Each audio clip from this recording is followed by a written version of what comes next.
Hi friends, ಹೇಗಿದ್ದೀರಾ?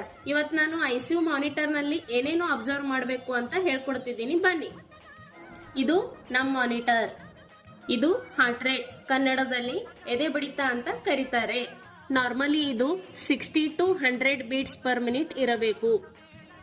ಇದು oxygen saturation percentage, ಇದು 94 ಕಿಂತ ಹೆಚ್ಚಿರಬೇಕು. ಇದು ಬ್ಲಡ್ ಪ್ರೆಷರ್, ಇದು ಸಿಸ್ಟೋಲಿಕ್, ಇದು ಡಯಾಸ್ಟೋಲಿಕ್, ಇದು ಮೀನ್ ಪ್ರೆಷರ್.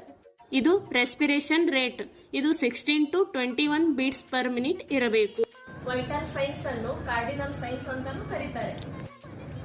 ಇವು ನಮ್ಮ ದೇಹದ ಪ್ರಮುಖ ಅಂಗಗಳಾದ ಹಾರ್ಟ್, ಬ್ರೈನ್, ಲಂಗ್ಸ್ ಇತ್ಯಾದಿಗಳ ಮಾಹಿತಿಯನ್ನು ಕೊಡುತ್ತವೆ.